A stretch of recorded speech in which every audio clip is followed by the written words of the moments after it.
Hey guys, welcome to the Liberal Hive Mind. We've got to expose the extreme hypocrisy of the left. You know, across the Western world, it's not just in the United States, from Western Europe to North America, you'll hear leftoids going on and on about democracy this, democracy that. Anything even remotely right-wing is always a fascist threat to democracy. And of course, we know these leftoids are full of crap, but we also know them to be complete hypocrites on this particular issue. Case in point, Justin Trudeau's Canada, the current greatest warning sign, showing the world what it means to slowly march into big government authoritarianism. We've been talking a lot about this, especially with an emphasis on the UK, as they enact draconian laws to arrest people who say mean things on Twitter. Well, today we're back with an emphasis on this absolute clown of the North, the biggest loser on the world stage, Justin Trudeau. I mean, I know this sounds bad and it's hard to say, but I think it's true. Justin Trudeau is so bad he makes Joe Biden seem like a viable alternative. Let's take a look at what's going on in the fascist hell state that he's crafted. We've got some stuff to get into, so let's roll the tape. Alright folks, so the left is always going on and on about fascism, about the threat of authoritarianism, actually perfectly within context here. Remember this headline from last year? Why Canada is sounding the alarm about American extremism. This week, Canada made headlines with suggestions by the Canadian Minister of Foreign Affairs, Melanie Joly, that her nation is considering a, quote, game plan for how to react if America takes a hard right politically. We are certainly working on scenarios, she told the Montreal radio station, voicing concern about an authoritarian shift after our presidential elections next year. Ooh, scary Trump fascism is on the ballot. So ridiculous, as if Donald Trump wasn't the president for 4 years, as if we haven't heard this boy who cried wolf nonsense a million different times before. But anyways, Canada is warning the world and preparing a game plan for how to deal with Trump authoritarianism and extremism. Completely frickin' idiotic. This coming from a government using police officers as a sort of Gestapo force to arrest journalists asking questions based on completely trumped up charges. Take a look at this video that's currently going mega viral all over Twitter, already racking over 5 million views. Ms. Freeland, how come the IRGC is not a terrorist group? Why is your government supporting Islamo-Nationalism? What? Excuse me. What are you doing? You're under arrest for assault. Why are you pushing me? You're under arrest for assault. Who are you? You're under arrest for assault. What are you talking about?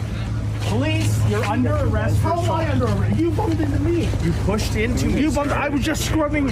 I got my credentials here, and you just bumped into me. So excuse Police, you're under arrest. me. What is your name and your badge?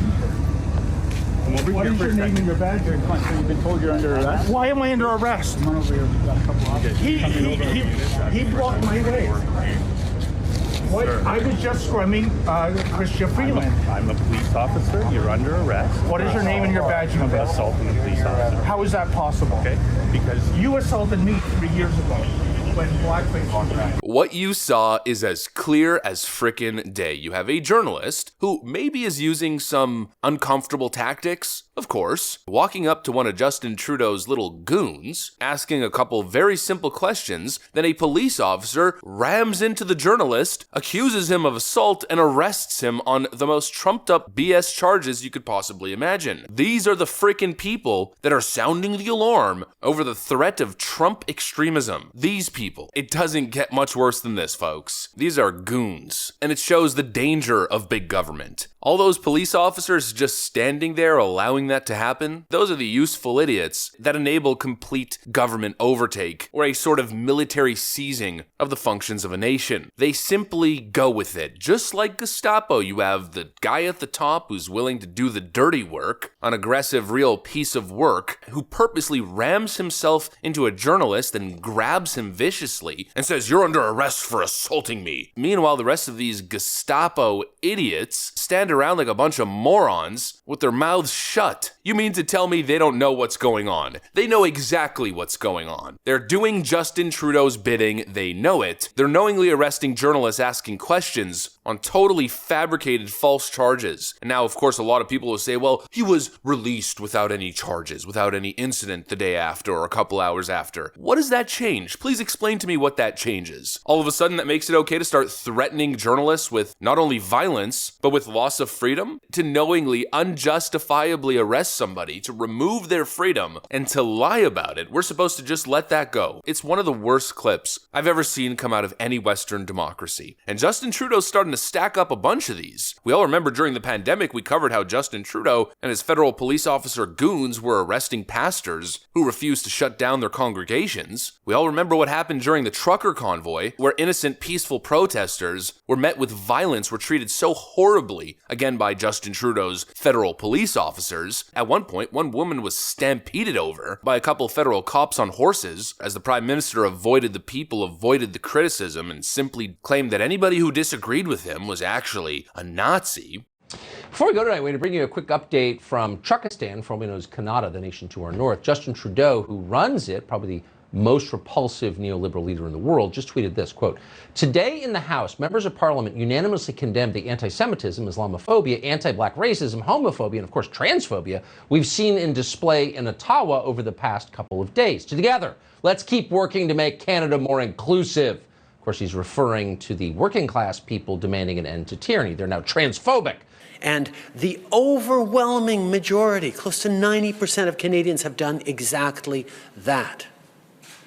The small fringe minority of people who are on their way to Ottawa or who are holding unacceptable views that they're expressing do not represent the views of Canadians who have been there for each other. Similar rhetoric that he used again during the pandemic. Mais il y a aussi des gens qui sont farouchement opposés à la vaccination. Qui sont extrémistes. Qui ne croient pas dans la science, qui sont souvent misogynes, souvent racistes aussi. C'est un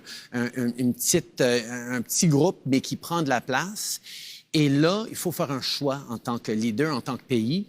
Est-ce qu'on tolère? Folks, it's a warning sign. It's a warning sign of what is to come. Because trust me when I tell you, American leftists look at Justin Trudeau, they look at this kind of thing, and they're having wet dreams over it. This is what they want. In fact, this is what they praise. This is what they call for on Twitter. The arrest of their political opponents on bogus, trumped-up charges, Ministry of Truths, and federal agencies used to go after not only their political opponents, but their supporters. Remember Joe Biden's attempt to weaponize the DOJ to go after concerned parents, labeling them extremists for protesting at a Virginia school board. This is the inevitable outcome of big government leftism. This is what happens when the government is in charge. This is what happens when you have a power-hungry, big government, wannabe authoritarian leader who rules with a very simplistic philosophy of my way or the highway. My way or you get arrested. This is what they want. The writing's been on the wall, the warnings are clear. Even EU Parliament members from back in 2022 were going on the record condemning this kind of horrific desecration of democracy enacted by the Canadian Prime Minister.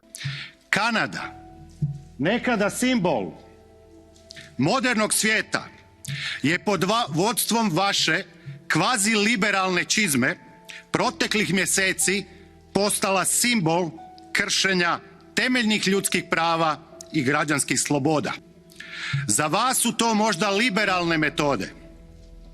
Međutim, za mnoge građane svijeta to je diktatura najgore vrste. A prime minister who openly admires the Chinese basic dictatorship, who tramples on fundamental rights by persecuting and criminalizing his own citizens as terrorists just because they dared to stand up to his perverted concept of democracy, should not be allowed to speak in this house at all. Mr. Trudeau, you are a disgrace for any democracy. Please spare us your presence. Thank you. Western leftists want to arrest people who say mean things on Twitter. That's a fact. They want to control what people are allowed to say. They want to control the flow of information, what journalists are allowed to report on, what questions that journalists are allowed to ask. And if you ask the wrong question, well, their Gestapo force will run into you forcibly and attempt to arrest you on trumped-up charges. This is who they are. This is what they do. The warning signs have been clear. They are present. This is what big, conscious, compassionate government gets you. Here's what leftist-style government really boils down to at the end of the day. It's one word: coercion. Check the definition. The practice of persuading someone to do something by using force or threats. That is the perfect description for Justin Trudeau's government, for Joe Biden, and exactly where Joe Biden and these Democrats want to go. I'm simply the messenger, folks. I'm putting an emphasis, I'm putting a spotlight, a highlight on what I'm seeing on the warning signs. The warning signs are clear. I know during election seasons, leftoids love to say, if the other guy wins, I'm moving to Canada. Fascism, fascism, fascism. You hear all the buzzwords. They love to paint Canada as this liberal utopia, but obviously, it is anything but. You could get arrested for words. You don't get to keep the money you earn. Their healthcare sucks, and that's a fact. I don't care what anybody says. With a massive shortage of housing, even though it's one of the biggest countries on earth with one of the smallest populations. How exactly that works, I don't know. Ask Justin Trudeau's big government. You don't get to keep your money, you don't get to see a doctor, and you don't get to buy a home. The Canadian big government liberal utopia. Absolutely stupid. Anyways, that's what I got for you guys. Hopefully you enjoyed this video. If you did, make sure to leave a like and possibly subscribe to the channel. Thanks for watching, and I'll see you on the next one.